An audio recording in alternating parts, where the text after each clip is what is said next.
Bueno, vamos a presentar este nuevo espacio que hemos generado en el Instituto de Bioética. Vamos a explicarles primero cómo es el mecanismo, cuál es la idea del trabajo. Ustedes saben que la bioética es una ciencia inter y transdisciplinar en la cual la parte principal es debatir con fundamentos. O sea, siempre cuando discutimos algún tema bioético tratamos de discutir con un fundamento.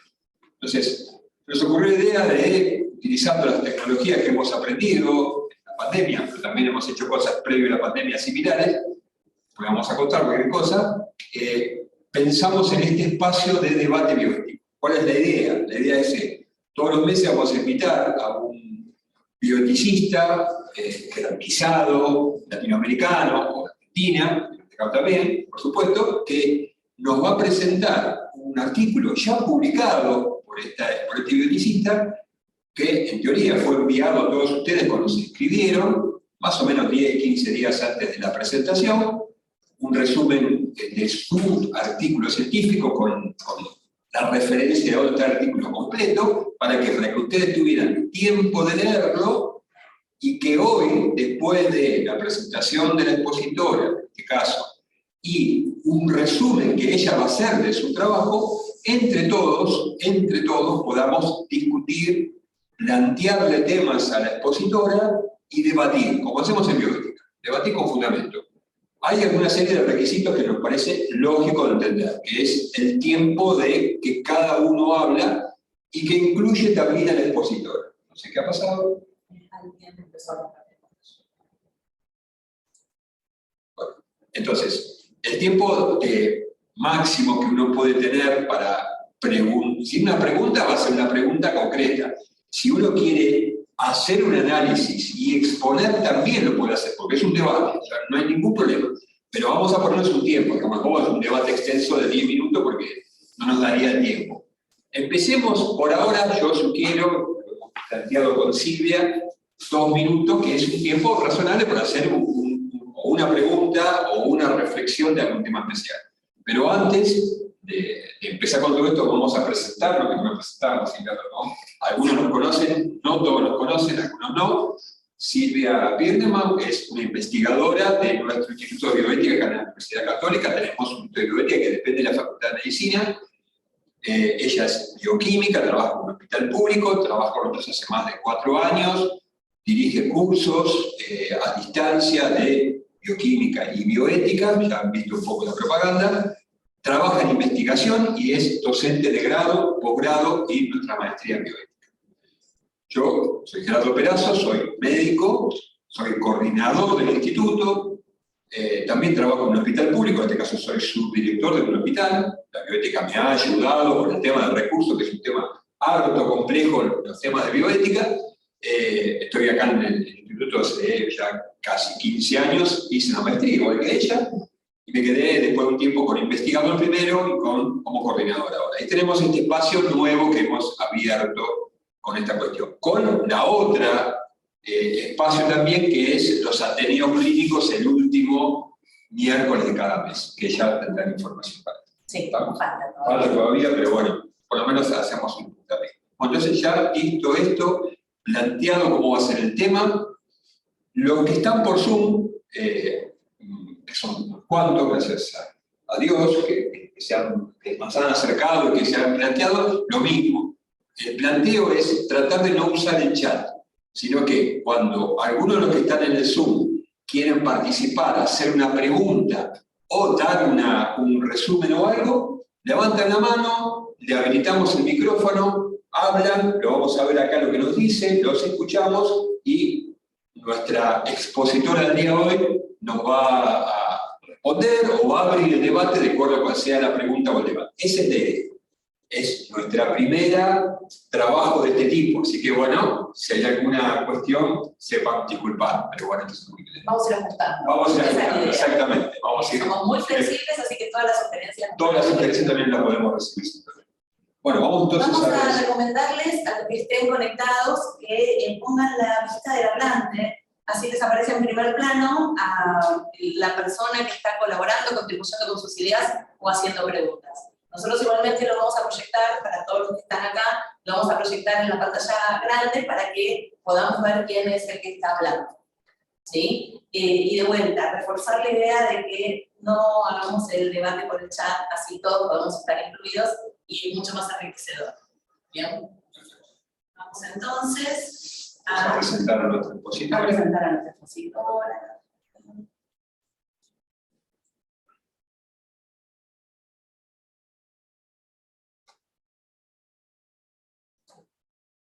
Voy a compartir pantalla para contarles quién es nuestra experta del día.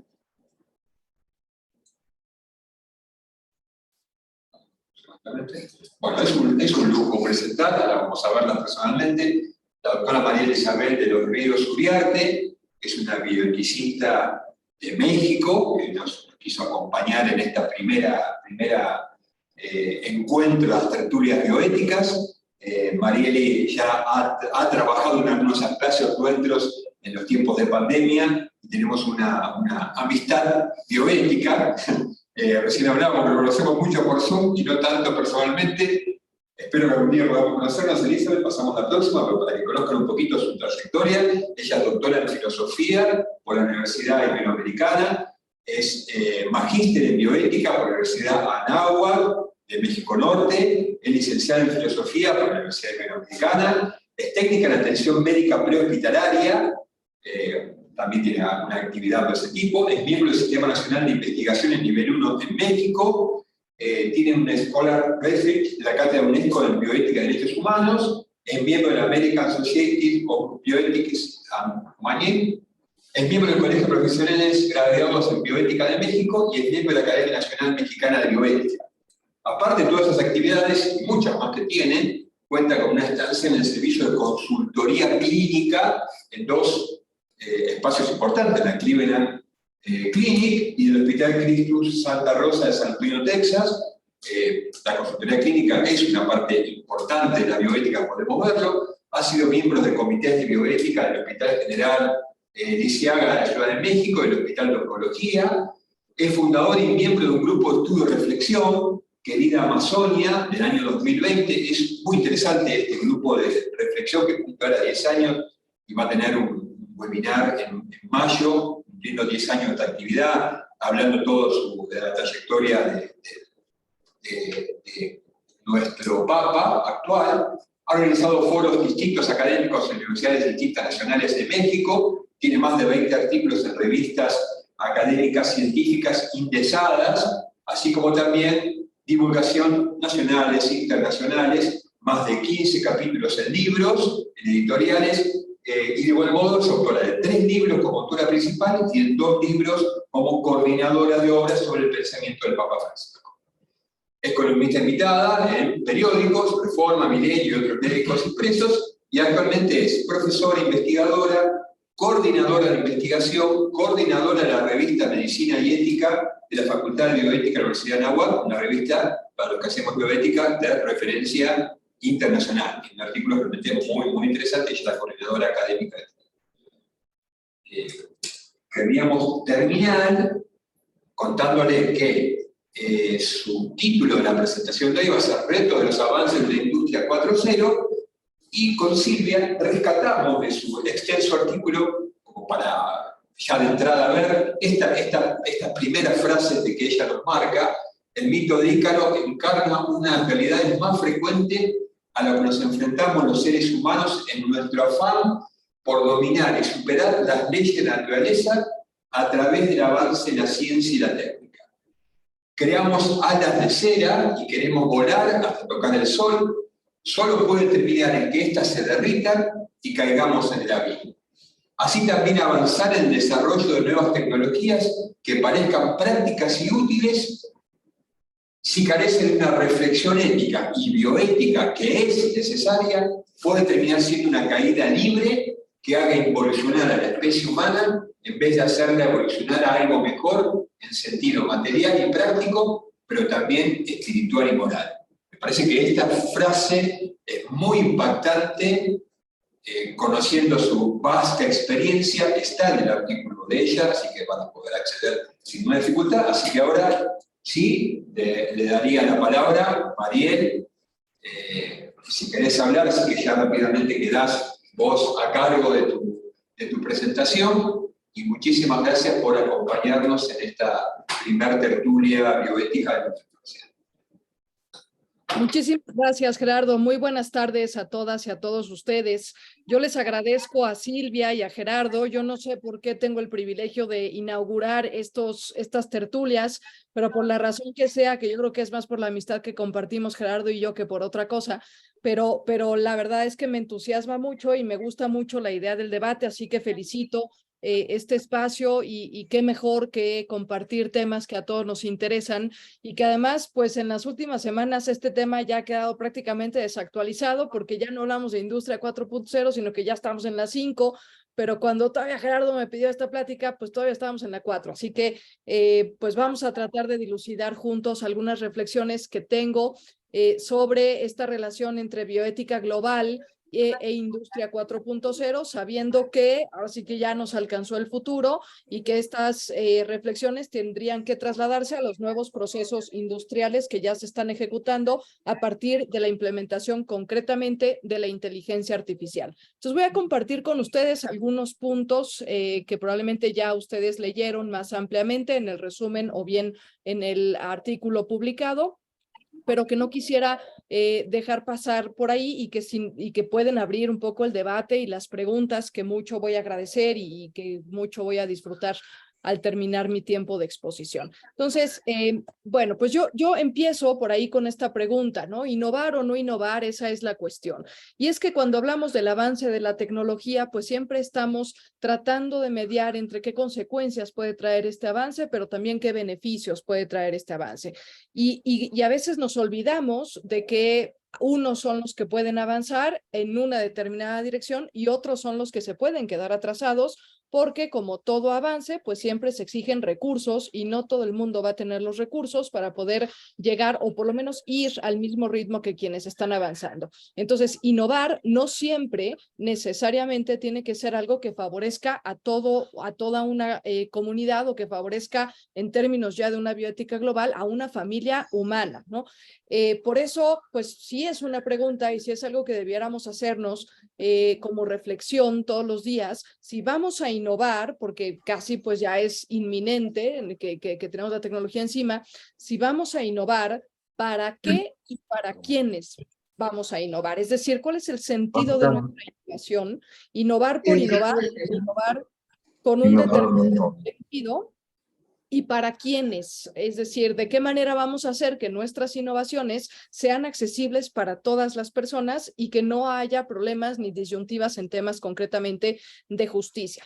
Bueno, un poquito de antecedentes, ustedes conocen, para llegar a la cuarta revolución industrial, de donde se acuña el término de industria 4.0, pues tuvimos que haber pasado por otras tres, no me detengo mucho en esto, es al final del día pues un poco de historia, pero bueno, nada más para ubicar que la primera tuvo que ver con la energía de vapor, la segunda tuvo que ver con la energía eléctrica, concretamente ahí el tema del radio y del teléfono fueron fundamentales para empezar a conectar estas realidades que ya la bioética global ya veía que estaban un poco desconectadas y que hacía falta una intervención humana ahí. La tercera tiene que ver con el surgimiento de los sistemas computacionales y de las máquinas, de las computadoras, pero esta cuarta industria o cuarta revolución industrial tiene que ver más con los procesos que estas computadoras realizan y llevan a cabo mediante algoritmos, mediante datos que van procesando para reproducir movimientos y para reproducir respuestas en el mundo físico, es decir, adquieren conocimiento del mundo físico, lo procesan internamente y envían una respuesta de vuelta al mundo físico de donde recibieron estos datos. Algunas de las tecnologías que están ahí involucradas van desde la realidad aumentada, el Big Data, los robots, el Internet de las cosas, el almacenamiento en la nube, etcétera. Es decir, ya son temas y términos que utilizamos desde que nos despertamos hasta que nos vamos a la cama por las noches, porque ya están incorporados en todas nuestras tecnologías y en nuestros sistemas incluso de comunicación. Aquí hay algo muy importante, que es esto que yo les comentaba hace unos instantes. Esta cuarta revolución industrial se caracteriza por lo que llaman los expertos como el PDP Loop, el Physical to Digital to Physical Loop, loop así como un circuito en donde del mundo físico se adquieren datos, pero la capacidad de almacenamiento, procesamiento, comparación y reproducción de estos datos de las computadoras y de las máquinas que ya operan con sistemas de inteligencia artificial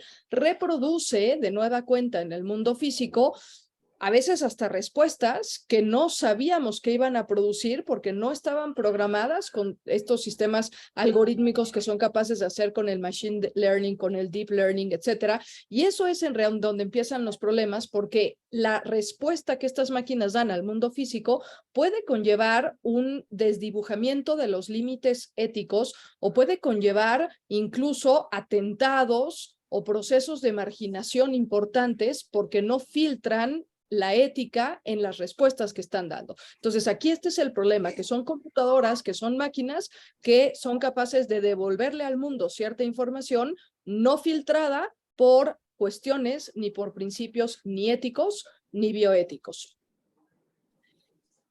Esta industria 4.0 pues también tiene muchísimas áreas de oportunidad que no podemos saltarnos y que no pueden pasar desapercibidas.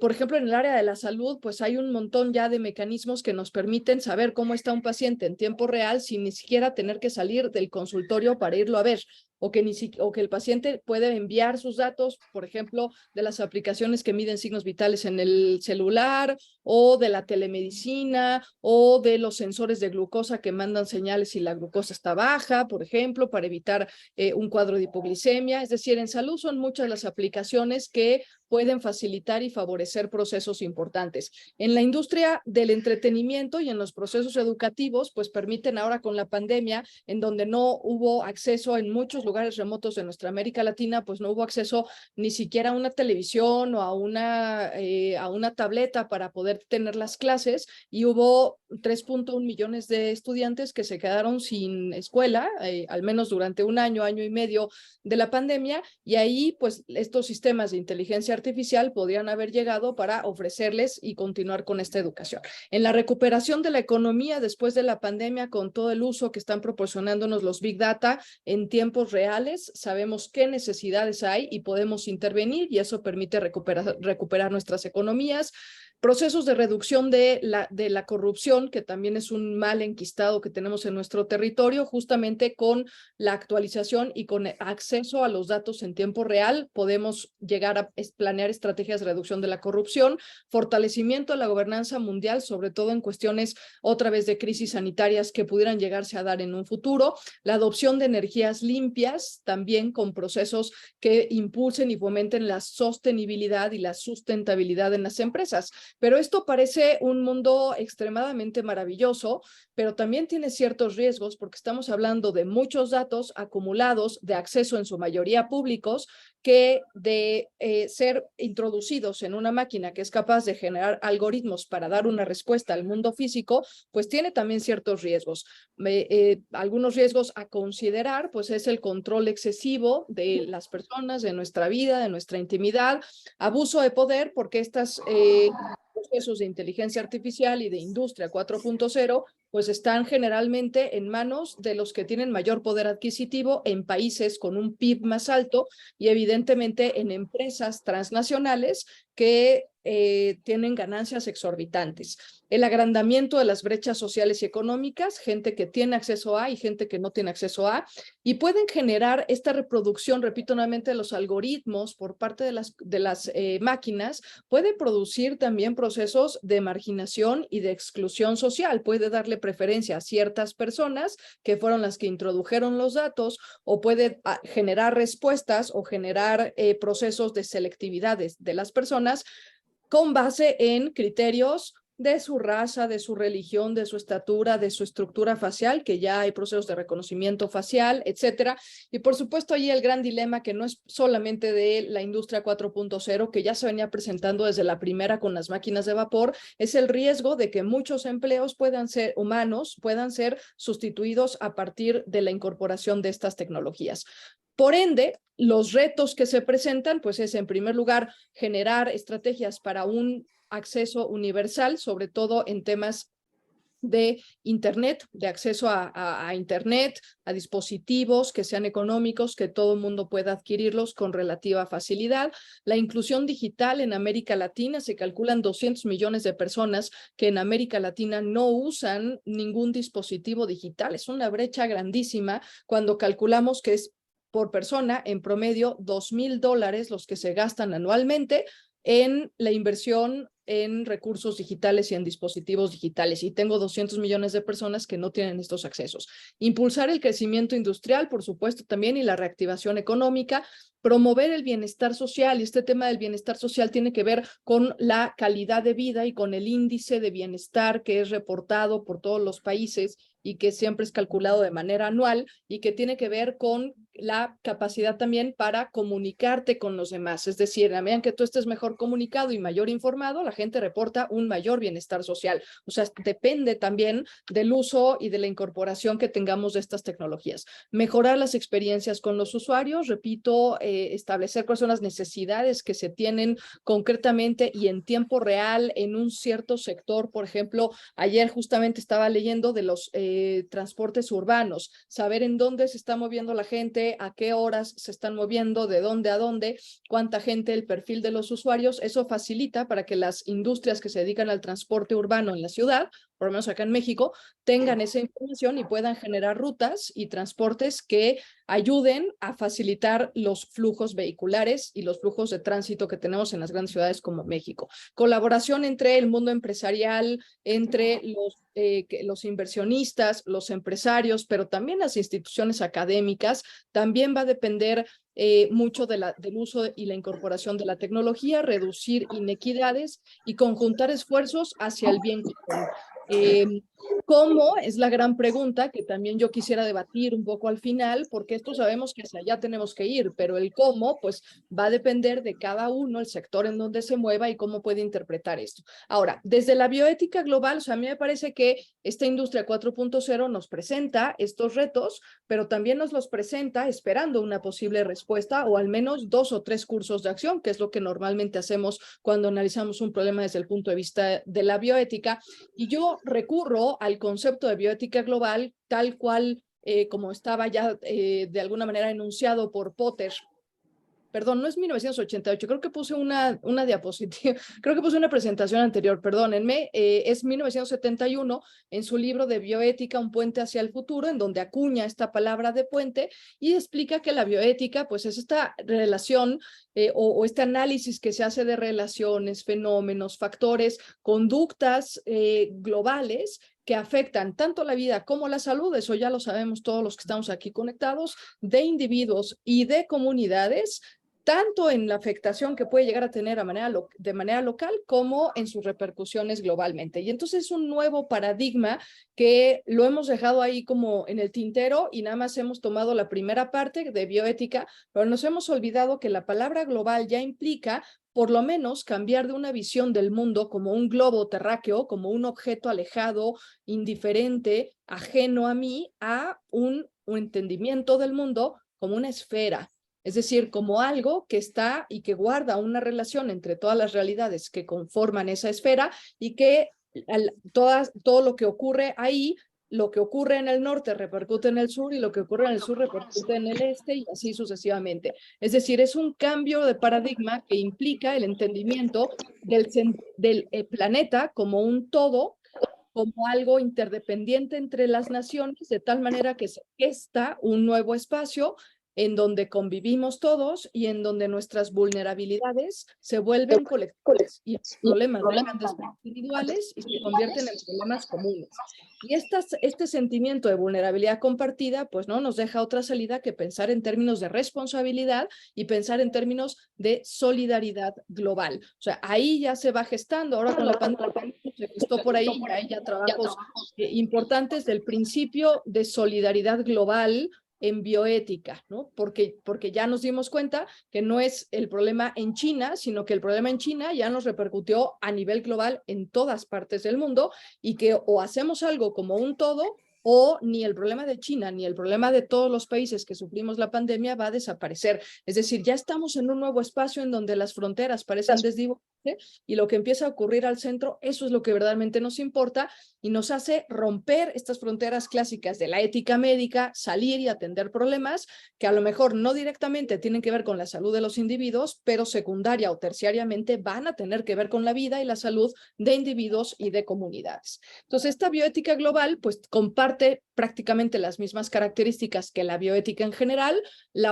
solo quiero acentuar que Potter es muy claro al establecer el puente. O sea, para Potter la preocupación era qué futuro les vamos a heredar a las próximas generaciones. Y esa preocupación me hace pensar en el hoy, de tal manera que yo pueda hacer hoy lo que va a repercutir mañana. O sea, conectar en el presente con el futuro y de esta manera se constituye pues un puente de conexión con las preocupaciones de hoy que se pueden agudizar o mitigar en el futuro con mis acciones en el presente. Primera característica. Segunda característica propia de la bioética, la interdisciplina, pero sobre todo también regresando a la noción de puente, conectar la reflexión ética con el avance científico y técnico, porque siempre pensamos en la ética ya que nos ganó la tecnología. Entonces, acá un poco la propuesta de la bioética global es adelantarnos o por lo menos emparejarnos y pensar y conectar el avance científico con el avance de la reflexión ética. Solo apenas hace 2 o 3 días, ya voy finalizando con esto, solo apenas hace, creo que ya tiene una semana que sucedió esto.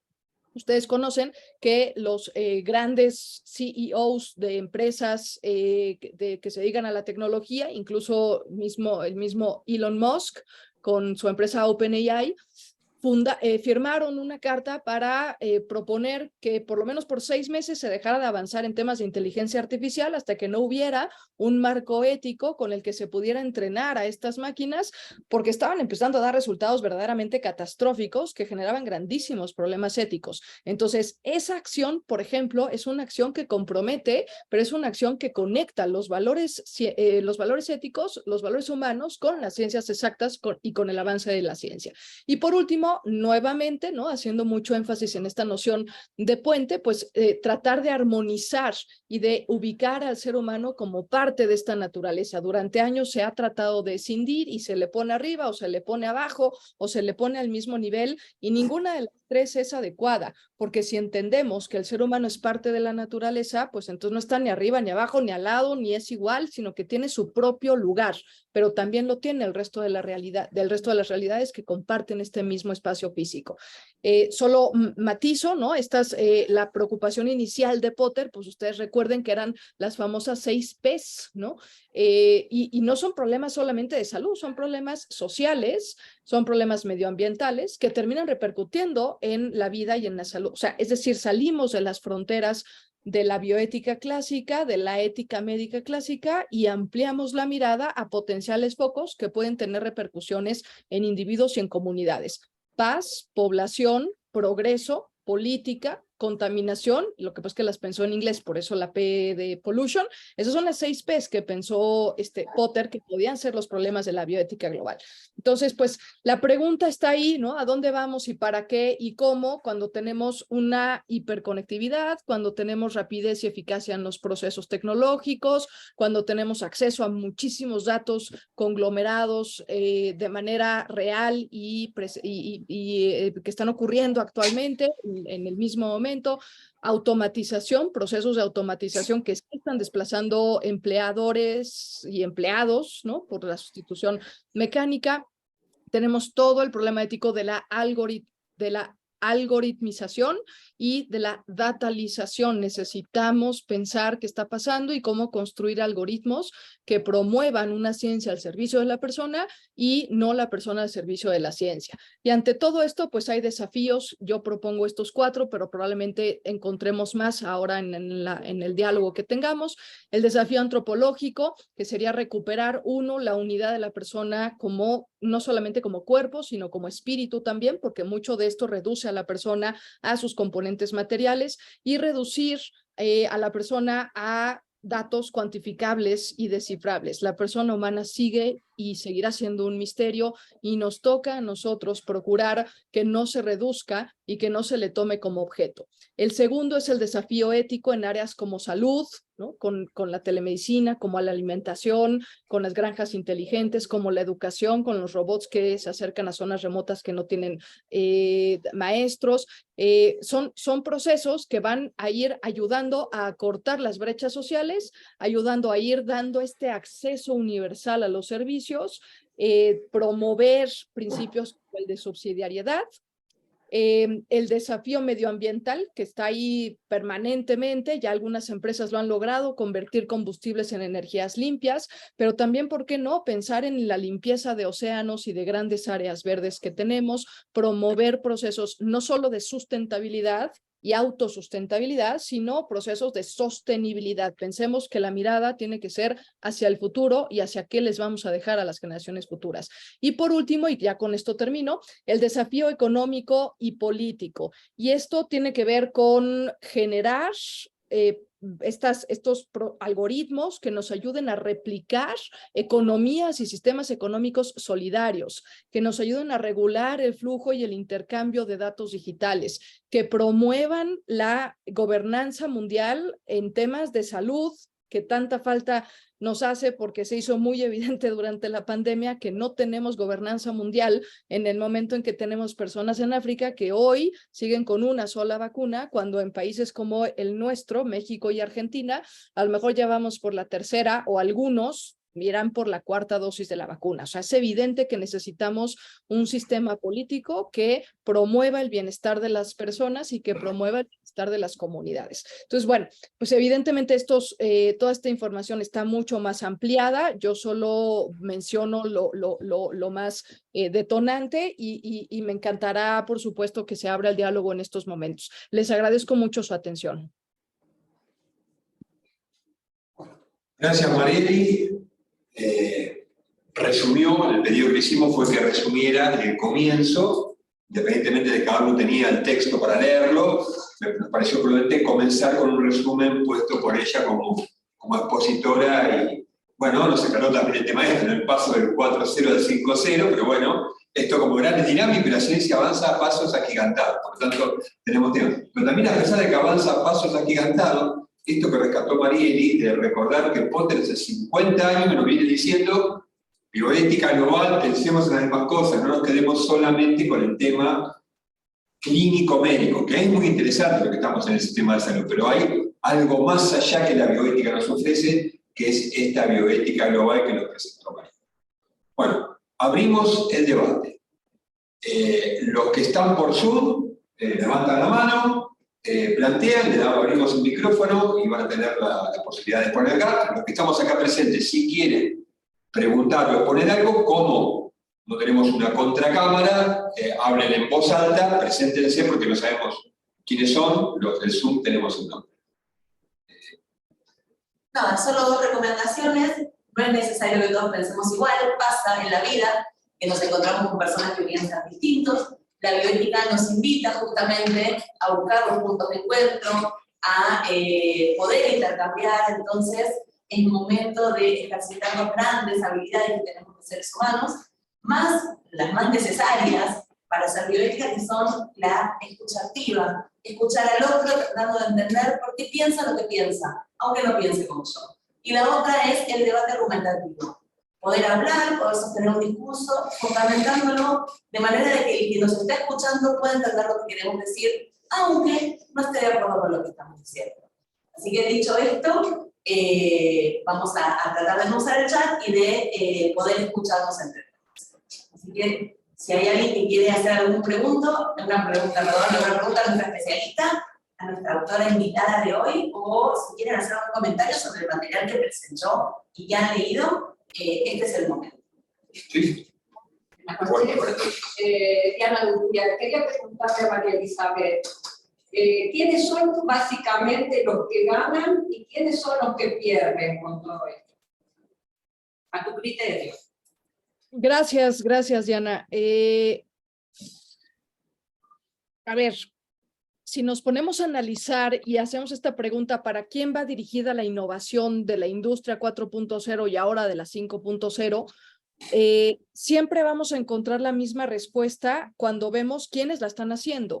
Es decir, están haciendo estos procesos empresas muy empoderadas, con muchos recursos económicos, que tienen una trayectoria de años de estar trabajando en temas de tecnología, y que por ende tienen un poder adquisitivo para invertir, porque es costosísima la tecnología que ellos usan, y lo hacen con el propósito de seguir capitalizándose ellos. Entonces, los que ganan son muy poquitos. Estas empresas como OpenAI, que tiene Elon Musk, como Apple, ¿no? Bueno, en su momento Facebook, ahora Meta, ¿no? Deloitte, que tomo varias definiciones de ahí. Huawei, que si leen ahí el artículo completo, pues está ahí las estadísticas del informe que saca anualmente sobre el acceso y sobre las brechas digitales en América Latina, que es interesantísimo, bueno, en general en el mundo, pero tiene una sección sobre América Latina, etcétera. Entonces nuevamente, creo que son empresas los que ganan, que son empresas que son ricas y que tienen muchos recursos para invertir en esto. ¿Y quiénes pierden? Pues desafortunadamente el mismo cuento de toda la vida, pues las poblaciones más empobrecidas, que no tienen los recursos, uno, para invertir, y dos, para adquirir estas nuevas tecnologías, y tres, además, que están aisladas del círculo de marketing y del círculo comercial, de las transacciones comerciales, en donde se insertan estas grandes potencias. Lo vimos, digo, un ejemplo no es de la industria 4.0, pero lo vimos con el tema de las vacunas en muchos países, incluso en nuestra misma América Latina. Teníamos que esperar las vacunas que nos llegaran de países que eran grandes potencias mundiales. ¿Por qué? Pues porque o no teníamos los recursos para invertir en la generación del desarrollo de las propias vacunas, o no teníamos los recursos para comprarlas directamente y teníamos que entrar a través de la iniciativa COVAX. Y esto pues siempre va a generar que haya gente que tenga acceso a y gente que no tenga acceso a. Y en una división geopolítica, pues las grandes potencias mundiales son las que terminan ganando cuando generan tecnología que es del todo inaccesible para otros países que no tienen los recursos ni para invertir, ni para generar, ni para comprar. No sé si pude contestar.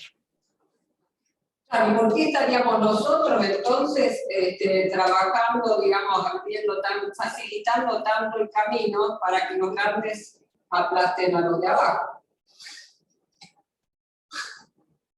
Sí, a ver, yo creo que es que nosotros, cuando usamos estas tecnologías, no es que estemos fomentando que ellos sigan aplastando y que sigan colonizando y que sigan abusando del poder que tienen, porque son los que tienen el acceso a la información. Yo creo que tampoco hay que entenderlo así, porque al final también hay muchos beneficios del uso de la industria 4.0, de la 5.0 y de la inteligencia artificial. Si nosotros como países latinoamericanos insistimos y presionamos con iniciativas, con estos temas, con foros, llevando esto a las cámaras de comercio de los países, por ejemplo, como Estados Unidos y como Canadá, si nosotros llevamos la iniciativa de usar esta tecnología para el beneficio primero de los más empobrecidos y luego de los países que son las grandes potencias mundiales, creo que ejerceríamos un poder bastante, y tenemos ejemplos para usar, o sea, tenemos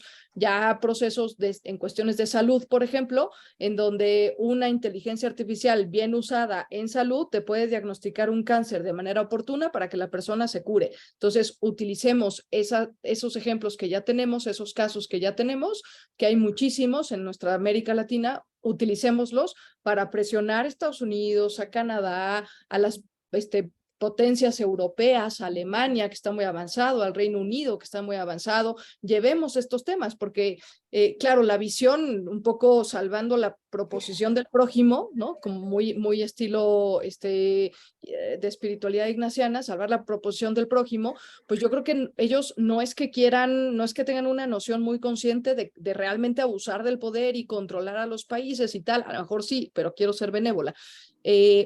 sino que a lo mejor no viven la realidad que nosotros vivimos, porque para ellos es inconcebible que haya un lugar en las periferias de la ciudad a donde no llegue una tableta electrónica, o a donde 3.1 millones de alumnos no, se hayan quedado sin educación durante la pandemia por no tener acceso electrónico ni a una televisión, ni a una computadora o tablet o dispositivo electrónico. Entonces, no conocen esa realidad. Es nuestro deber mostrárselas. Y es nuestro deber llevar estas necesidades, ¿no? Bueno, es lo que se me ocurre. Gracias, Diana. También esperamos que vos desde América Latina sepas presentar estos temas. Nosotros tenemos que todos involucrarnos para hacerlo. Exacto. ¿Está bien?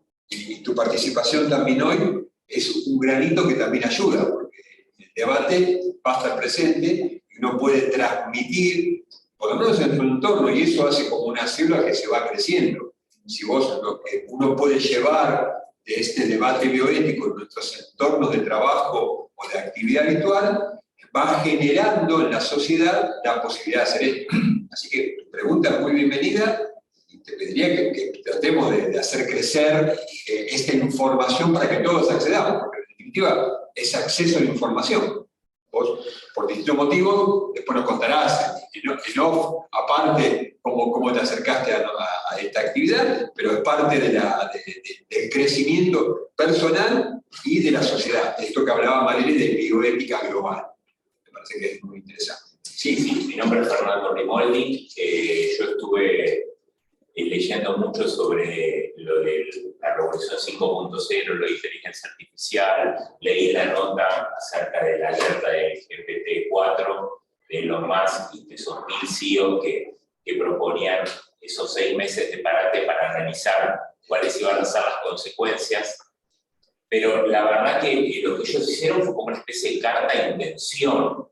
Entonces mi pregunta es, ¿qué respuesta o qué pensamiento tiene María respecto a esto? Porque esos CEOs dijeron, bueno, paremos por 6 meses, veamos, analicemos todo, pero lo dejaron como abierto a los desarrolladores, a los gobiernos, a las comunidades internacionales, pero no es que hay un vector, digamos, hagamos esto o empecemos a analizar esto. Dijeron, hagamos un parate, no desarrollemos más, pero a pesar de eso hay compañías que siguen desarrollando y que ya siguen lanzando inteligencia artificial al mercado. Que es buenísimo por un lado, pero los ritmos también son altísimos, por ejemplo, de las cuales también está pornografía, desarrollo de pornografía, desarrollo de material literario tomando diferentes fuentes, digamos, sin que el ser humano haga absolutamente nada. Entonces, bueno, mi pregunta es esa. ¿Cuál consideraría ella que es el camino que debe seguir la comunidad internacional para analizar esto, para regular esto y para ponerle un freno en el caso de que nos salgamos de control? Sí, muchas gracias por la pregunta. Yo tengo esa misma inquietud desde que leí lo de la carta y la comparto totalmente porque se quedó pues ahí en un pliego petitorio que no estaba dirigido concretamente a nadie y a todos al mismo tiempo, y que temo que se quede en eso. Y además contradictorio porque teníamos encabezando la lista de firmas aún, repito, Elon Musk, cuando OpenAI fue el que generó ChatGPT 5, no 4, bueno, 4 sí también, pero acababa de salir el ChatGPT 5 y a los poquitos días se firma esta carta y la encabeza Elon Musk. Entonces uno dice, bueno, por un lado estás sacando una nueva tecnología, pero por el otro lado estás pidiendo que se frene la tecnología. Qué cosa tan contradictoria. Entonces, bueno, yo un poco para tratar de orientar, yo comparto la siguiente información. Miren, se ha tratado de regular los temas de inteligencia artificial y los temas de procesos tecnológicos que incorporan algoritmización y datalización. Se ha tratado de regular, al menos tenemos, ahora se las comparto, 4 documentos en donde se ha tratado de regular pero a modo de recomendación, nuevamente, no hay una obligación y no son documentos vinculatorios, son a modo de marcos éticos que se han dado en distintos momentos y en distintos países y convenciones, para tratar de decir, pues a ver, está muy bien, pero sigámosla desarrollando con estos principios. La primera de ellas, yo también, Gerardo, si quieres puedo compartir esta, lo tengo en otra presentación, pero con mucho gusto lo comparto. La primera data del 2017, o sea, son del 2017 para acá, y se llama Los Principios de Asilomar. Pero no es el Asilomar que tiene que ver con cuestiones de sustentabilidad, no lo vayan a confundir, esa es la declaración de Asilomar. Estos son los principios de Asilomar sobre inteligencia artificial, en donde establecen, entre otras cosas, pues que tiene que tener una meta a la investigación, que tiene que haber una financiación lícita de la investigación, transparencia en los fallos, ponen temas de responsabilidad, de libertad y privacidad, del beneficio compartido, valores humanos, que respeten la dignidad, los derechos, las libertades, etcétera. Ustedes la pueden descargar o yo con mucho gusto se las hago llegar.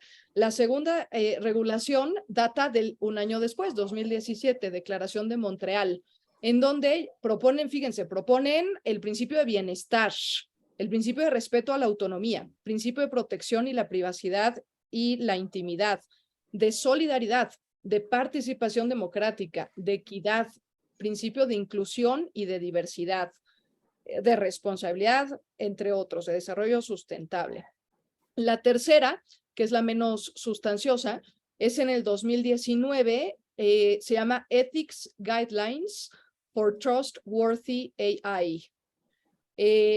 Y son 7 principios: accountability, societal and environmental well-being, diversity, transparency, privacy, y fíjense, human agency, agenciamiento humano. O sea, es una regulación que está devolviendo la dinámica de la ciencia al servicio de la persona y no la persona al servicio de la ciencia.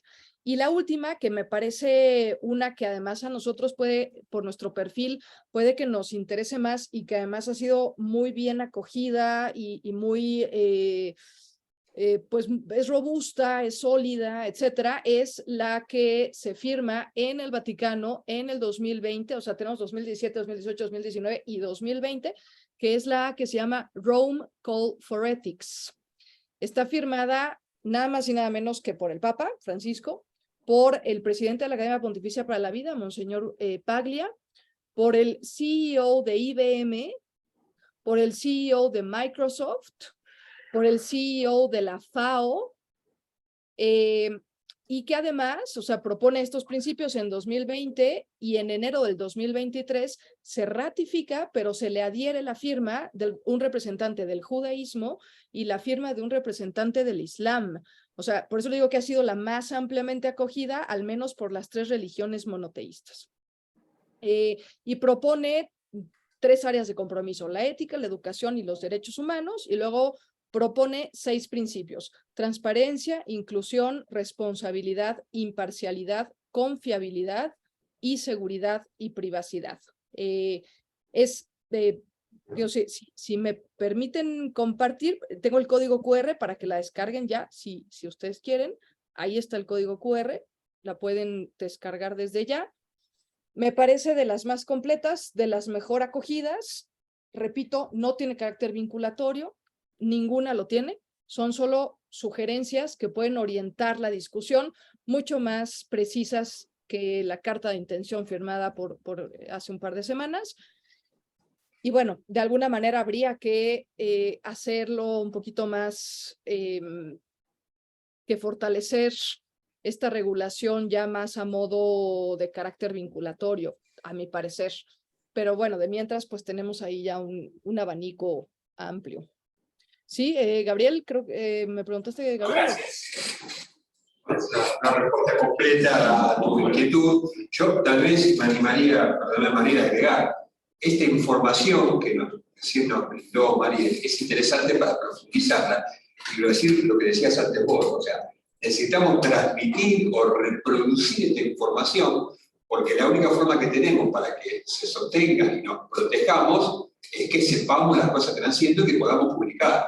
que podamos decir, lo que podamos informar. Creo que tenemos una gran posibilidad como equipo de bioética y que nos interesa el tema ético, si esto podemos distribuirlo para que más gente esté enterada del tema, podemos saber hacia dónde podemos avanzar. Acá tenemos otra para que la vida. Igual vamos a ir echando porque también tenemos preguntas. Preguntas de acá. Sí, o comentarios. Dale. Sí, perdón, sí, soy Tomás, soy abogado. Mi pregunta es si organismos como la OMS, la Organización Mundial de la Salud, o otros organismos internacionales a través de convenciones podrían regular este tema, digamos, o recomendar más que todo. Esa es la pregunta. ¿Escuchaste, Mariel? Casi no. Algo de la OMS. Sí, porque está atrás dice que si la OMS u organismos internacionales tiene algún tipo de, digamos, de documento o algo que analice el tema este. Porque nos contó recién, da la impresión de que no, pero bueno. Casi podría. Sí, bueno, como podría, pero es que va a ser visto. No que yo conozca, Tomás. No sé. No que yo conozca. Perfecto. Abrimos Isabel, ¿podés desmutearte para que te escuchemos? ¿Qué tal? Muy buenas tardes. Muchas gracias, Marieli y equipos. Sí, muy interesante lo que están hablando. Es así, básicamente desde las políticas públicas. Yo me dedico a inteligencia artificial en salud específicamente. Se maneja a través de coaliciones, como vos explicabas. Ron Coles es una de las más importantes, sin lugar a dudas.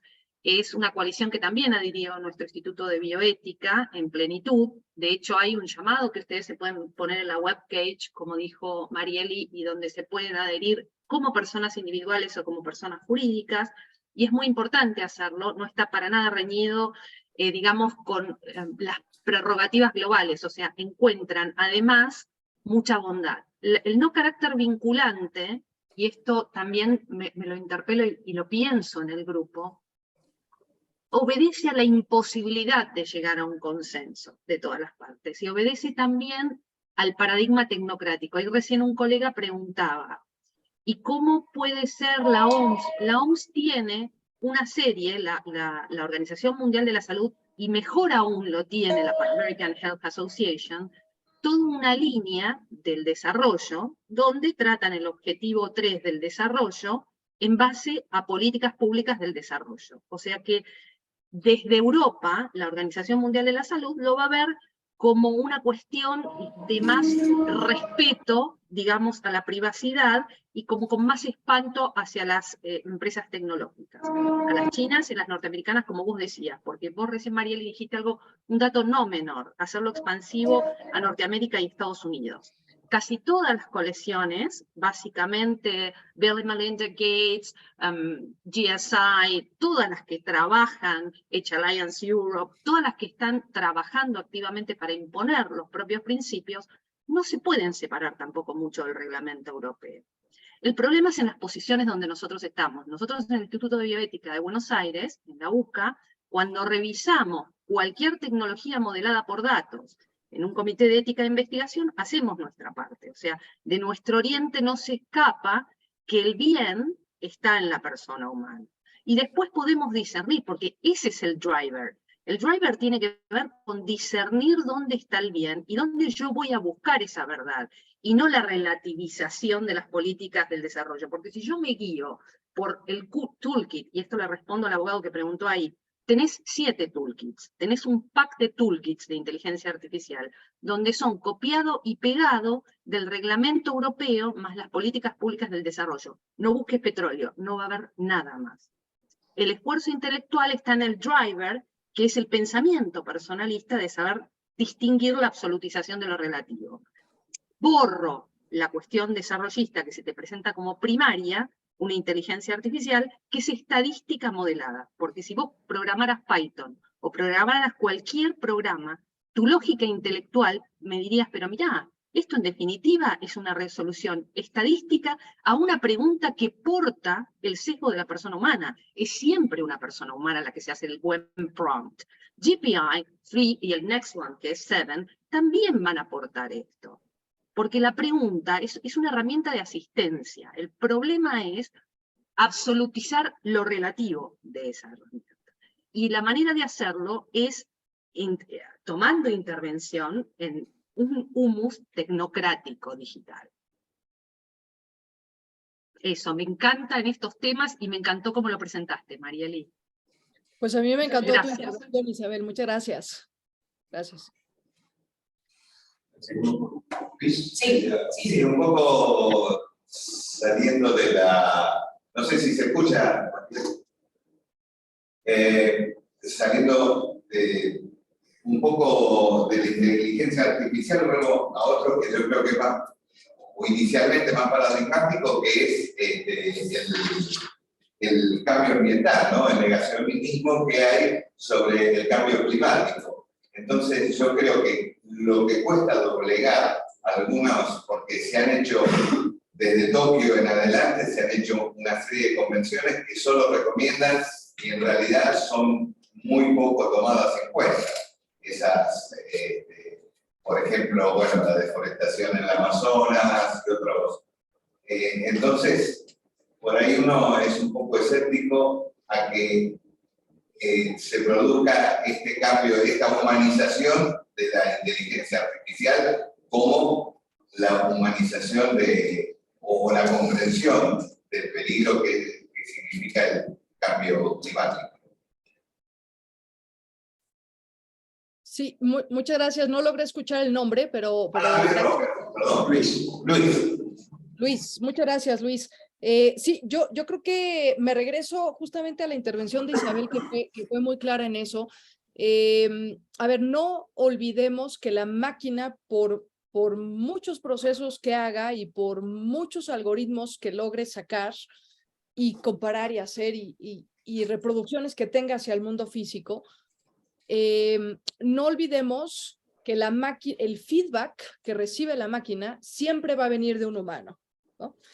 Y entonces, en ese sentido, siempre se va a necesitar un humano que programe esa máquina y ese humano tendrá que tener, como todos los que estamos aquí, una manera propia de entender el mundo, un paradigma propio de entender la realidad que va a introducir en esa máquina y que, sesgada o no, la máquina va a trabajar con eso que el humano le metió.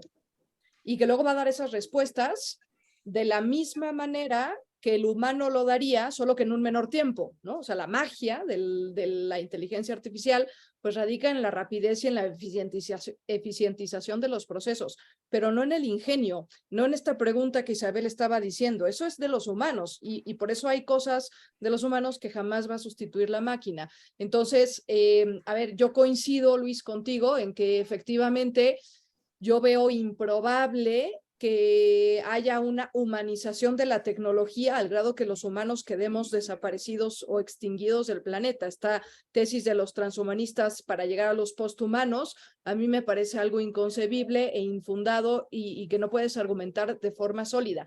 Pero sí me parece peligroso los sesgos que también Isabel decía, que los humanos tenemos al momento que estamos programando una máquina, porque sí podemos tener cuestiones éticas involucradas.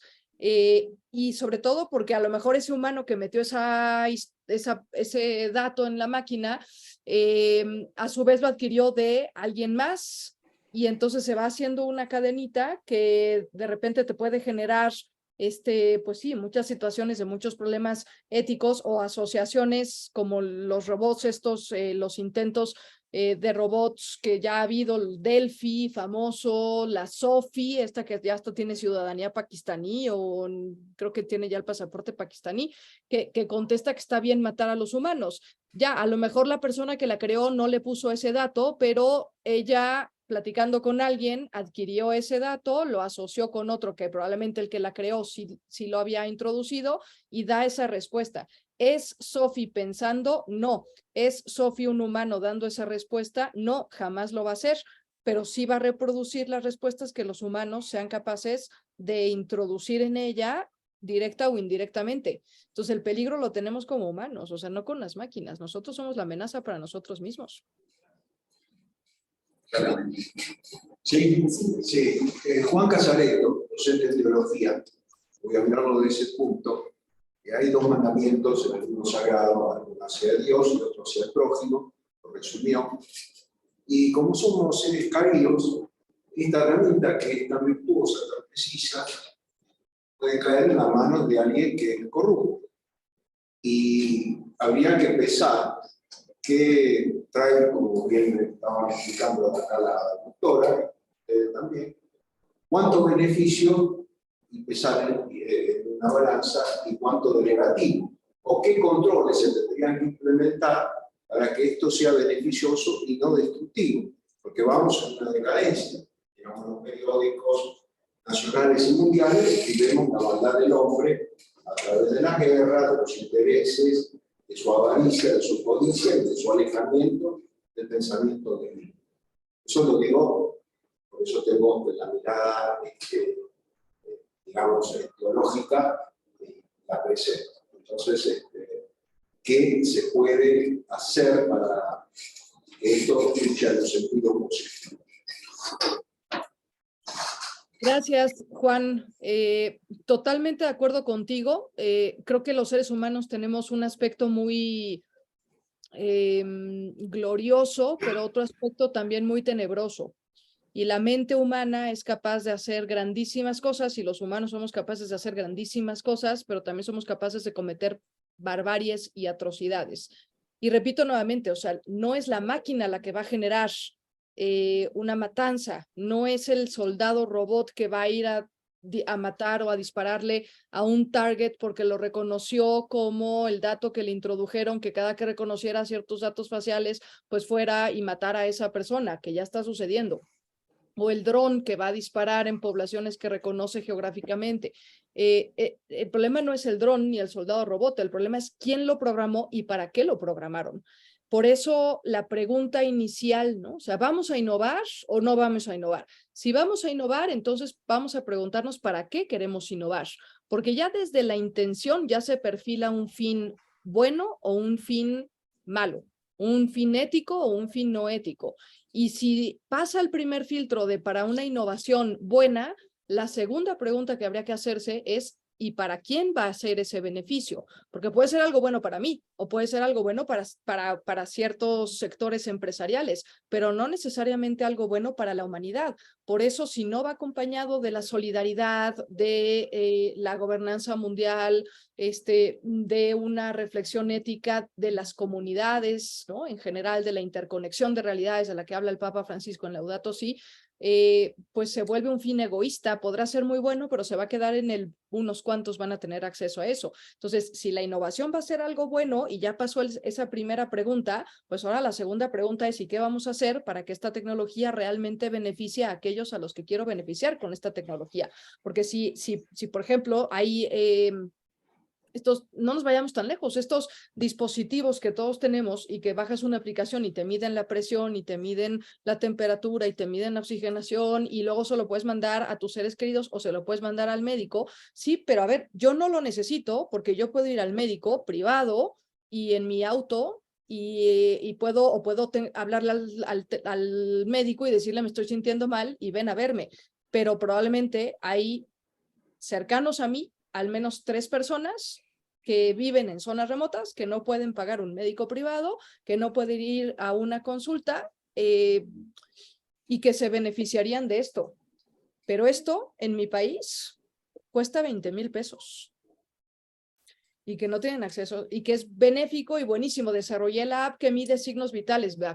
Bueno, pues sí, pero es algo benéfico, sí, pero ¿a quiénes va a beneficiar? A los que tienen 20,000 pesos para comprar un teléfono y que pueden descargar una aplicación. María, traducinos a dólares los 20,000 pesos para que tengamos una comparación. No sé, en pesos argentinos. No, dólares. En dólares, pues son como $1,000. $1,000. Bueno, no sé si alguien o hay alguien esperando. No. No, un poco también decir que justamente lo que a mí me parece, y aparte lo que decía recién el profesor de teología, es que ahora algunas mentes siniestra, como decías vos, tienen la herramienta para llegar a ciertos grupos que antes no la tenían y que la comunicación era diferente. O sea que ahora con la inteligencia artificial, por los ejemplos inclusive que diste vos, tienen más llegada o pueden tener más llegada según la información que se cargue en la máquina. Sí. Yo creo que tal vez lo que vos decís tal vez tiene que ver con una pregunta que uno puede hacer de las primeras áreas que nos marcaba Mariel en su comienzo, cuando hablaba del área de la salud. Y no tendrá que ver, y acá también tal vez Isabel se prende en la discusión y en el debate, que es el impacto bioético que puede tener la recolección de datos de salud en la población general para el desarrollo de la inteligencia artificial y sobre todo el consentimiento que podemos o no brindar en este uso de los datos, ¿no? La cosa es, lo que Mariel nos contaba recién, estas 3 personas cercanas a ellas, que con el acceso a un teléfono pueden brindar un dato, pero si ese dato viaja en el sistema que viaje, y es utilizado como un desarrollador por la información que recibe de un sistema de inteligencia artificial, el consentimiento que damos de esa información o no. Y acá, primero a nuestra expositora, que tal vez seguro que María Isabel se prende con algún comentario. No, adelante, Isabel, por favor. Acá en esto, prender un poco el fuego. Volvemos a lo mismo, como que es un humano el que hace el diseño, y de hecho el reglamento, cito el reglamento no porque el reglamento sea el factotum de resolver los problemas de esto. El problema acá es los balances que hay entre riesgo y beneficio, los balances que hay entre acceso a la información y la protección. Eso es lo que dialoga cuando se habla de datos. Ahora bien, en el stricto sensu en salud, nosotros vamos desde, como decía Gerardo, desde investigación a acceso. Es decir, desde que yo investigo, interviene el desarrollo en el medio, hasta que yo aplico y traslado una guía clínica, una tecnología sanitaria, todas ellas, como dijo Mariel, modeladas por datos, porque la pandemia disparó una plataforma digital de investigación, y lo tendencial, que es una medicina personalizada y de precisión, abierta la puerta por la secuenciación genómica, y sobre todo por lo que, y abro un paréntesis muy grande acá, que esto es importante del consentimiento informado, el consentimiento informado que vos consideres en todo ese trayecto que va desde investigación al acceso, va a ser el que tenga el sujeto de utilizar su libertad responsable. ¿Y cómo es su libertad responsable? Conociendo y siendo parte de la toma de esa decisión. Y eso es cuasi el cumplimiento imposible. ¿Cómo se puede atenuar el liability, el pasivo de eso? Informando en cada estadio convergente, donde convergen las tecnologías. Nosotros en salud lo vemos permanentemente, cuando estamos sentados en un comité de ética de investigación y nos llega un propósito, una idea de un investigador, no es la idea del investigador, es la idea del investigador, de la industria del desarrollo que se rige por los objetivos del comercio. No hay juramento tecnocrático, vos tenés un juramento hipocrático. Entonces, a la tecnocracia o a las tecnológicas, que son donde está puesto el ojo del GDPR, básicamente lo que le vas a decir es: mostrame tu consentimiento informado. Y si el consentimiento informado es un bill de indemnidad, o sea, es una papeleta que solamente presentás para decir yo ya cumplí, ahí no habrás hecho tu labor como agente moral en el rol que te toca. Entonces hay un acto que puede servir desde el rol que estamos acá todos sentados, que es consentimiento informado, esclarecido y digital, que es todo un análisis de ver con toda una lógica de resolución que no es el consentimiento remoto. Y lo aplicás en un paradigma de datos. Porque el paradigma de datos, justamente lo que tiene, es que cada sujeto cada vez más tiene más chances. Mirá lo paradójico de esto. Desde el momento que vos tenés un smartphone, te guste o no te guste, permanentemente tus datos están corriendo. En un WhatsApp, en cualquiera de las GAFAM. En Google, Amazon, Netflix, cualquiera el pedido Globo, el Waze cuando vas cargando, te guste o no te guste. Es más, los disclaimers de los aparatos vienen regidos para que esa protección de datos para un ignoto, para el que no supiera nada cómo interactuar con esa tecnología, no corre ese riesgo de estar corriendo esos datos. Con lo cual la pregunta que te hace ya es un consentimiento informado. ¿Usted está dispuesto a compartir los datos? Nosotros, además de la gente muerta por pandemia, tenemos gente muertos digitales. O sea, tenemos gente que post-pandémicamente son muertos digitales porque no van a tener nunca las poblaciones vulnerables, las personas mayores o aquel que no tiene facilidad por algún impedimento intelectual, queda un muerto digital y se transforma en una población vulnerable inmediatamente. Para eso nosotros trabajamos con consentimientos informados en todas esas facetas. Los revista la industria de la salud claramente, las agencias de medicamento, y por eso ponen esa carga a los comités de ética, tienen que verificar el modelo, el diseño. En toda parte del mundo la responsabilidad es por diseño. Entonces hay que agarrar el diseño, verlo, y ahí trabaja la agencia moral ética. En ver en qué momento la persona entra o sale del conocimiento de la toma de su decisión. Responsable.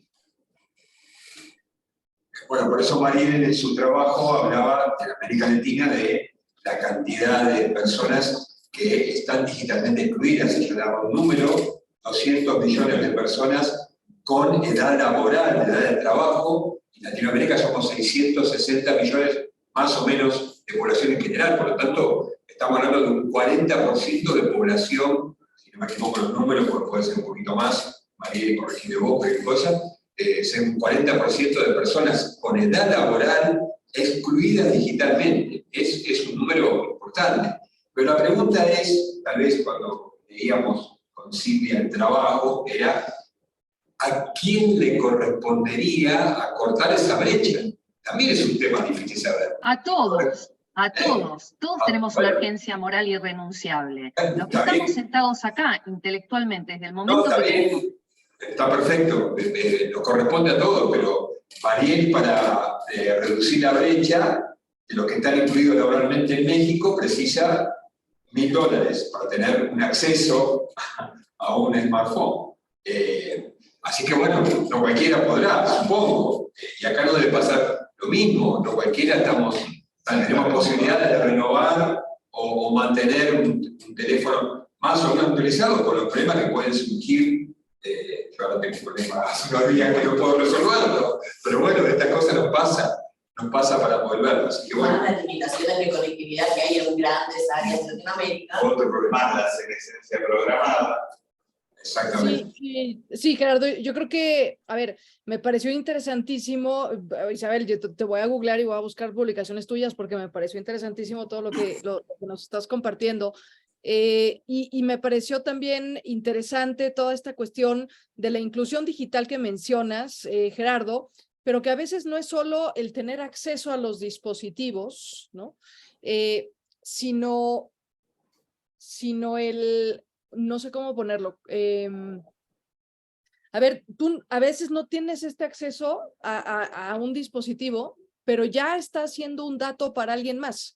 Exacto. Tú ya estás siendo dato para alguien más, que alguien más va a introducir, alguien más que sí tiene estos accesos, va a introducir en sus propios sistemas para generar lo que a él le conviene o lo que a esa empresa le conviene, que puede o no beneficiarte a ti.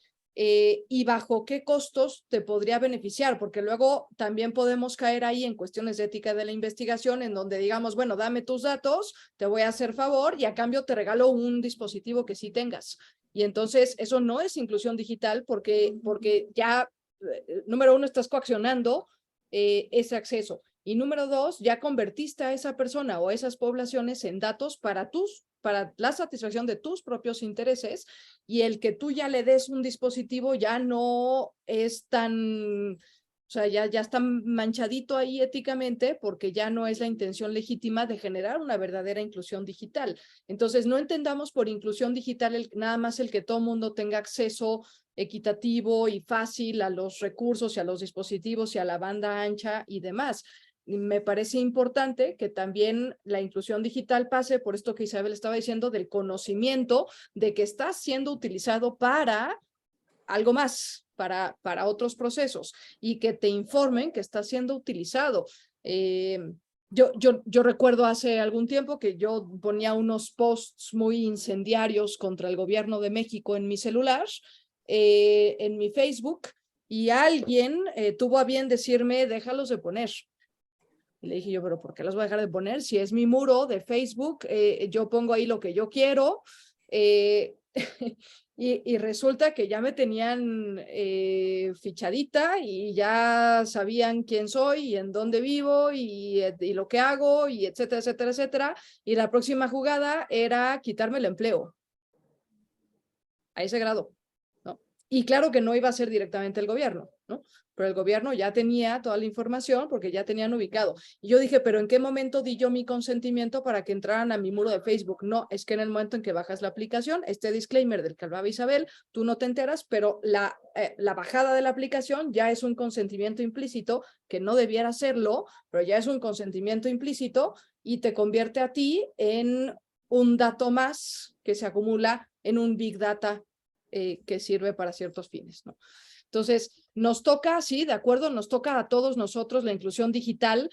Repito, no solamente generar estos dispositivos que puedan darse y que no se trata solo de bajar costos para que todo el mundo pueda acceder a ellos, se trata de educar en el uso de estos dispositivos, se trata de generar esta conciencia, se trata de generar estos nichos de mayor libertad en las personas al momento de usarlos y que conozcan las consecuencias que están implícitas en el uso de estos datos, etcétera, ¿no? Y eso pues es una tarea titánica de años, pero que sí coincido en que nos corresponde a todos, ¿no? Principalmente a las autoridades, pero no únicamente a las autoridades. Gracias. Acá teníamos una pregunta fuerte, por favor. Voy a tratar de hablar un poco fuerte. Gracias, María Elizabeth, por la presentación. Estoy gritando. Bueno, me parece un buen disparador el texto, pero como buen disparador dice muchas cosas y a veces quizás conviene más matizar algunas. Con el rótulo de inteligencia artificial se incluyen muchas cosas diferentes, fenómenos muy diferentes. A veces por inteligencia artificial se entiende sinónimo de machine learning. Bueno, el machine learning no siempre tiene una consecuencia negativa en términos de reemplazo del mercado laboral de esfuerzo humano. De hecho, los autos autónomos probablemente en Estados Unidos son un problema porque van a reemplazar a los camioneros. Es un problema social real en Estados Unidos porque manejar camiones es la principal fuente de ingreso de los hombres menores de 50 años en los 50 estados. Y no tiene nada que ver con el machine learning. Tiene que ver con el manejo autónomo de los vehículos. Entonces, por eso, y cada distinto tipo de artefactos se tienen problemas morales específicos. Siendo específicamente el caso del machine learning, vos mencionaste algo respecto a que, bueno, el problema no es el medio, el problema es que la persona le mete información, ¿no? Con un input, que es un ser humano, y el ser humano está sesgado y demás. Bueno, para problematizar un poco, no siempre es así. O sea, la gente yo tampoco, pero no está muy interiorizada en cómo funciona el machine learning. Son masas y masas y masas y masas de datos que, con inteligencia artificial, mediante algoritmos que son en un punto imposible de trasear, termina dando un resultado que generalmente es mejor que el que podría dar un ser humano. Por ejemplo, voy a dar un ejemplo sobre esto. Cuando un banco quiere dar créditos a solicitantes, bueno, normalmente los bancos, sea públicos o privados, quieren que los créditos se den a personas que lo van a poder repagar. Bueno, ¿quién es mejor para eso? Para evaluar un potencial candidato a un crédito. ¿Una máquina o un ser humano? El ser humano también está muy secado. Bueno, pongamos una máquina. La máquina lo hacía mejor. Y en un montón de resultados lo que pasaba en barrios de Estados Unidos es que los que no recibían los créditos eran los negros. ¿Era un problema que estaba cegada la máquina? No estaba cegada. Lo que hizo fue empezar a vincular información y se dio cuenta que los negros accedían a peores trabajos. Como accedían a peores trabajos, vivían en barrios peores, tenían menos ingresos, tenían menos posibilidades de repagar los créditos. Entonces no les daban los créditos. No era un problema del algoritmo, tampoco fue un problema de la persona que puso el algoritmo. Fue un problema de que la sociedad era tremendamente injusta y racista. En todo caso, lo que hicimos después fue decir, bueno, no, queremos que tanta cantidad de negros accedan a los créditos, ¿sí? Porque si no es muy injusto. Ok, macanudo, pero el machine learning funciona, ¿sí? Nos dio el resultado correcto. porque queremos darle los créditos a las personas que los puedan repagar. ¿Sí?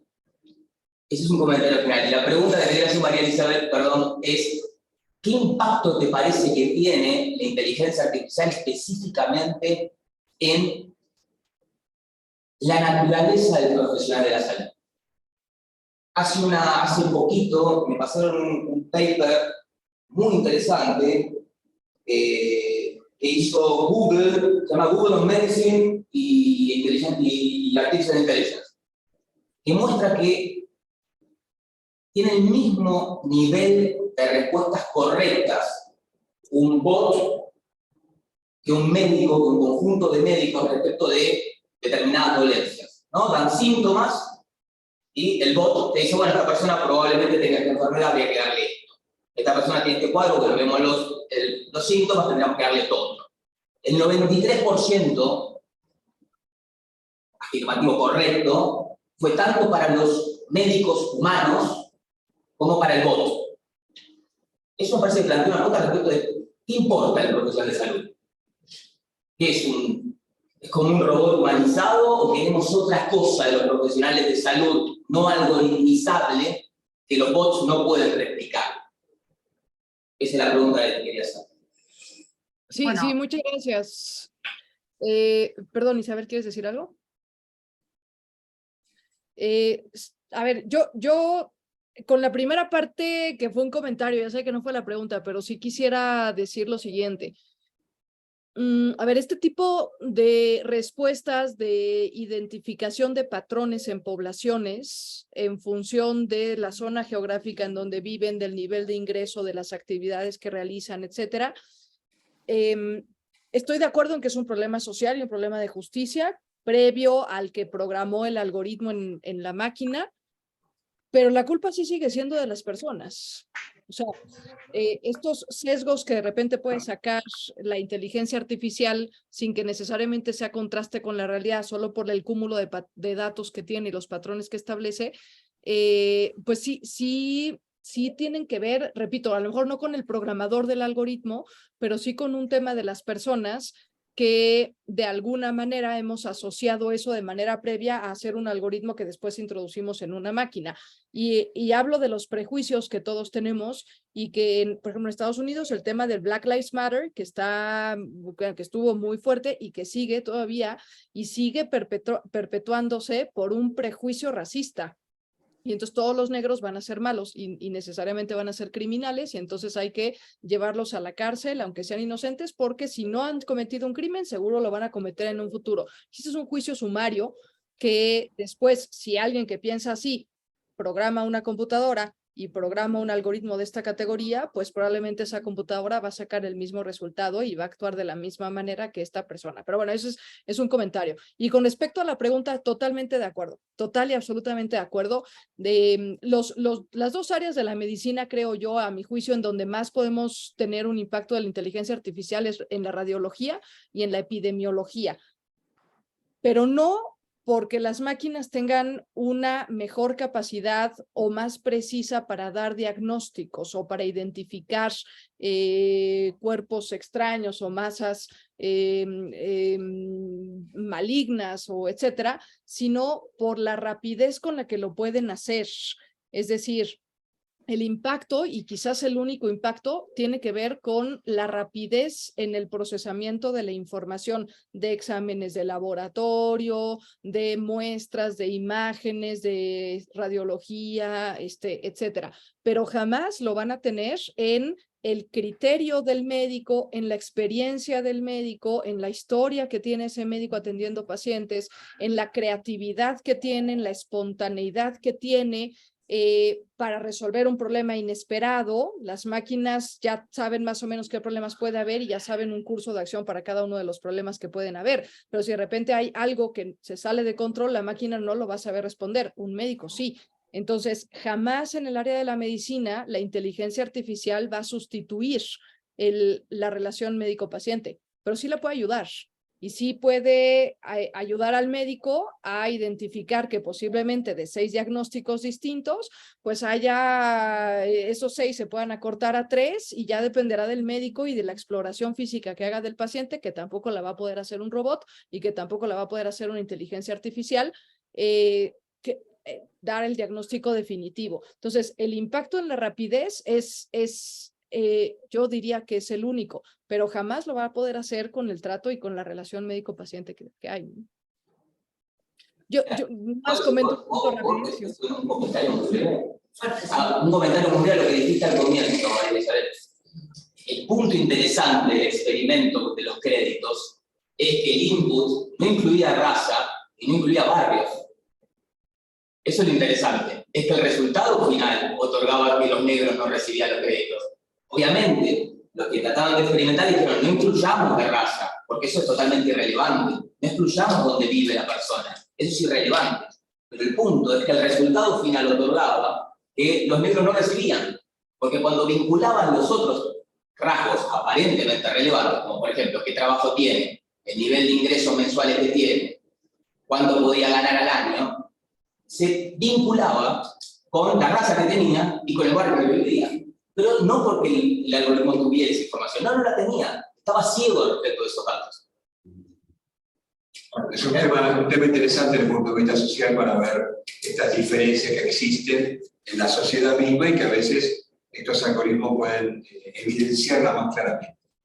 Bueno, pero volviendo al tema de la que incluiste y que Mariel nos contestó con respecto a si en algún momento vamos a cambiar nuestra atención profesional, yo sigo opinando como Mariel, digamos, creo que no, que digamos, vinculado no porque sea médico, pero bueno, no hay duda que claramente prefiero un ser humano frente a mí, porque hay algunas cuestiones que por lo menos por el momento, no sé en el futuro, en el momento todavía no puede definir algunas cosas, y bueno, podemos definir. Yo me acuerdo hace 25 o 30 años trabajando con un colega que era un experto laparoscopista, cirujano del primer nivel, pero hacía exclusivamente laparoscópica, tuvo una complicación quirúrgica, me llamó a mí para que yo la resolviera porque no podía operar a cielo abierto, porque no había aprendido las técnicas de cielo abierto. Somos más grandes, aprendimos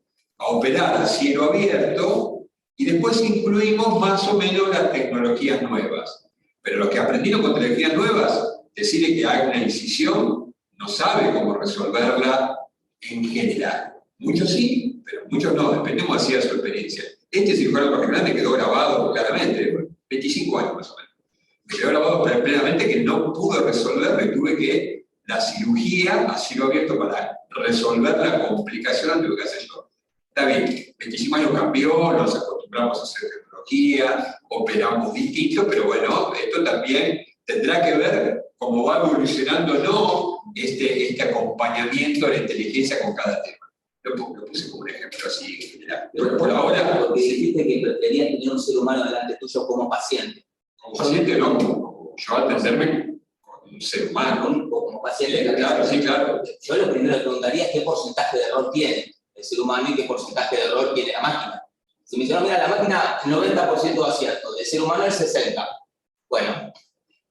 Está bien, yo prefiero arriesgarme con un ser humano con el 60% y que me entienda como ser humano y no como una máquina. Lo que pasa es que no solamente en la valoración debería entrar el error y las fallas. Hay muchas otras actitudes que un ser humano está entregando al brindarse hacia otro que no pueden ser reemplazadas. Realmente la persona necesita una persona. Puede usar muchas herramientas, pero la persona sigue necesitando a la persona. El tema de la agenda laboral.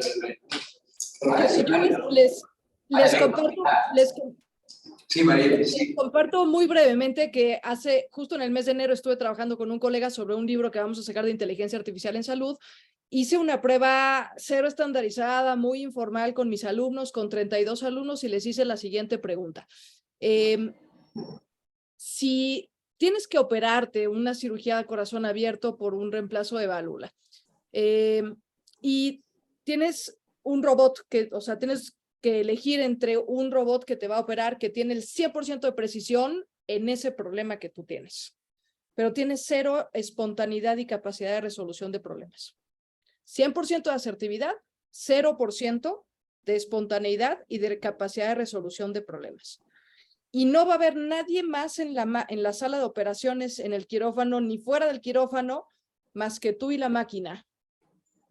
¿Te operarías con una máquina?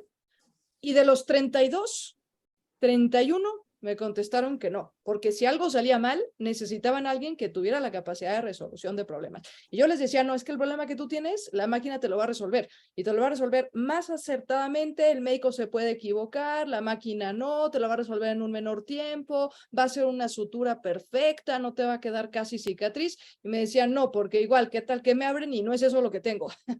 ¿Y qué tal que me abren y algo va mal? ¿Y qué tal que me abren y hay una hemorragia masiva? ¿Y qué tal que me abren o qué tal que hay una cosa de anestesia y yo caigo en paro y la máquina no se da cuenta porque está haciendo su trabajo? Y 31 me contestaron que no se operarían. Lo cual me deja ver a mí que estamos muy lejos en el área de la salud de que seamos totalmente reemplazados por una máquina. Pero no que podemos ayudarnos de las máquinas y que podemos ayudar y incorporar la tecnología y la inteligencia artificial que mucho ayudan y que efectivamente tienen mayores estándares de precisión que los humanos. En una charla que dimos de inteligencia, no de inteligencia, perdón, de telemedicina, yo mostré un ejemplo del robot que iba haciendo el pase de sala, en un robot animado por inteligencia artificial, que le da el pronóstico de una enfermedad terminal a un paciente que está en la cama. Si eso es medicina, yo creo que entrego mi tiempo. Sí. Es una carga valorativa la palabra medicina, yo entiendo eso. Pero me parece que en el diagnóstico, yo quiero saber quién me va a diagnosticar, pido que me diagnostique la entidad, sea humana No, o no te va a poder dar una palmadita. Y consolante. Primero dame el resultado correcto. Lo que sucede es que todo un conjunto, no es la palmadita. También estuvo muy en boga lo que es la medicina basada en la evidencia y se fue transformando en un mix mucho más positivo, por lo menos desde el punto de vista mío, que es la medicina basada en la evidencia más la medicina basada en la experiencia. Sí, claramente el criterio profesional es insustituible. En uso de experiencia, de valoración, absolutamente el ser humano es el que lo tiene. Más allá de toda la educación que pueda recibir una máquina, toda la información, esos miles y miles y miles de datos que quedará para otro día pensar si las bases de datos que se usan son realmente seguras, en todas las aplicaciones, en todos los proyectos, si son representativas de las poblaciones, si esos datos son bien usados, si no son sesgados a la hora de utilizarlos como fuente para obtener un beneficio para las comunidades. Bueno, yo, para darte también parte de la derecha, él es mucho más joven que todos nosotros, tiene otra perspectiva. Yo no sé de acá a 20 años qué vamos a pensar. Ahora, yo personalmente diría que no. Para vos sí, pero está bien. Pero Bueno, claro, es así, digamos. Y lo último, digamos, para darle una mala noticia, yo viví un tiempo en Estados Unidos y a los negros nunca les daban créditos antes de la inteligencia artificial. No, justamente, ese es el punto. La inteligencia artificial no lo hizo peor. Antes no se lo daban tampoco. Pero es interesante eso que decís, Gerardo, porque no es una cuestión de edad. Si vos tuvieras un médico humano que solamente le acierta una de cada 10 diagnósticos que da, no te va a importar la palmada. Hay un nivel, hay un umbral de acierto que vos quisieras que se hubiera ese ser humano. Pero la persona no es una estadística.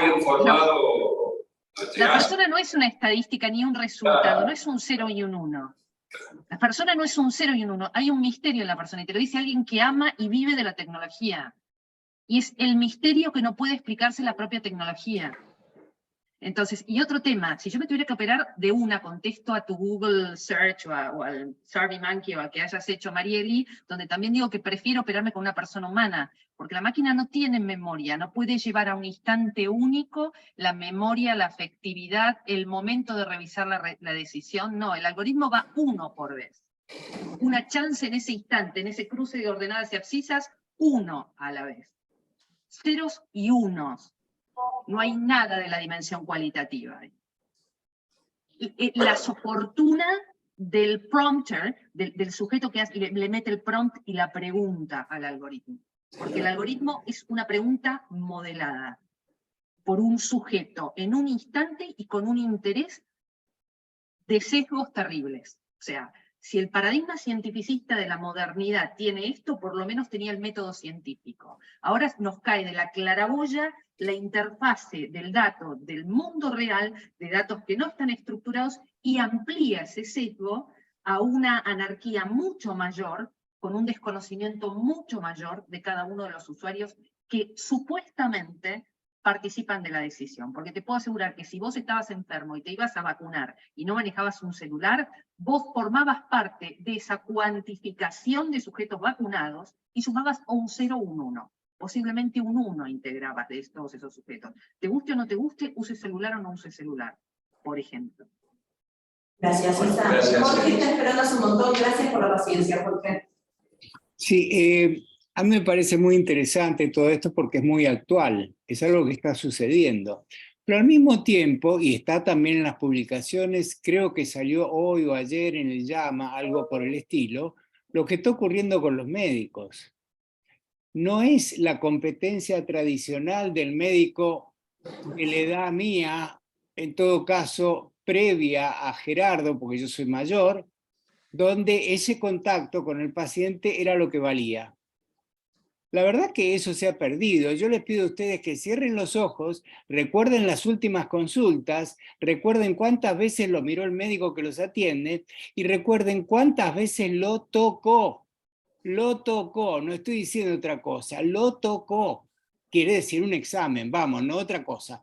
Entonces, esa competencia entre un médico que era y una máquina que es, está creando una nueva realidad, un nuevo escenario en el que va a haber que batallar mucho para demostrar eso que estamos tratando de recuperar acá, porque es una reunión de bioética, pero en realidad en ningún ejercicio de medicina eficientista está contemplado eso, sino el tiempo que se tarda en hacer una receta, en hacer una prescripción de alguna prestación y en facturar algo más. Convengamos que es así. Entonces, mientras por un lado le decimos a los chicos todo esto que estamos compartiendo y que es realmente muy interesante y muy rico, por el otro lado, los empujamos al consultorio para que rindan cada vez más y pidan cada vez más estudios porque van a recibir más beneficios repartiendo algo que éticamente decimos que no se reparte. Entonces creo que justifica una visión muy profunda y es muy interesante hacerlo, pero a mí me lleva a un cierto descrédito. Yo creo en la habilidad de las máquinas, pero me parece que eso necesita siempre, aún para la programación, una mente humana, porque no existe la inteligencia artificial espontánea, no todavía, no todavía. Todavía no se puede corregir a sí misma lo suficiente como para obviar la presencia del humano. Pero bueno, la ciencia ficción más de una vez se adelantó unos cuantos años a lo que podía pasar, pero creo que vale la pena recuperar la figura del médico que se está perdiendo. Perdonen, ¿eh? No, está bien, Jorge, muchas gracias por tu resumen. Bueno, creo que fue interesante por ser el primer debate. Mariel, te agradecemos pero muchísimo tu participación. La verdad que en la elección del tema, de los candidatos que tenemos para verlos, decidimos empezar con este tema que rápidamente transformó de 4 a 5-0, pero bueno, no nos dio ni tiempo para poder hacer el input para eso, pero bueno, creo que fue un lindo comienzo de estas modalidades, así que los esperamos a todos. Mariel, muchas gracias nuevamente. Al contrario, muchas gracias Gerardo, muchas gracias a todas ustedes, a todos ustedes. Gracias Silvia por todo el apoyo ahí también con la plantilla y demás. Fue una experiencia muy rica que ya estoy esperando yo también conectarme para la siguiente tertulia, que la estaré esperando con mucho gusto. Y nada, yo de ninguna manera pretendo que esto sea definitivo. Yo creo que este compartir y estas ideas pues, es lo que enriquece a la bioética y es lo que nos enriquece como personas. Que luego llegaremos a una máquina a meter todos estos datos para que lo replique, Pero bueno, nada, la agradecida soy yo, de veras, y pues nada, yo quedo al pendiente, ahí en la diapositiva está mi correo electrónico también, cualquier cosa en lo que yo pueda apoyar, pues por supuesto cuenten con total respaldo de mi parte. Gracias a todos por sus intervenciones, que también me hicieron crecer en muchos sentidos, y de repente decía yo, pues eso no lo he pensado, entonces eso ya también deja ahí un campo de aprendizaje importante. Pues muchísimas gracias nuevamente. Gracias. No se olviden que en la página de YouTube nuestra, Bioético UCA, si se incluyen, va a estar subida la grabación completa para que la puedan repasar, y la puedan ver y que puedan aportar alguna cosa más. Y en los próximos días les vamos a enviar el artículo completo que Marieli generosamente nos habilitó a hacerlo, con su autorización, así que lo van a estar recibiendo para leerlo completo. Nada, nos vemos en la próxima tertulia o en las próximas actividades. Tengan en cuenta que permanentemente tenemos actividades de bioética y van a estar todos bienvenidos. Gracias. Muchas gracias. Gracias por comentar.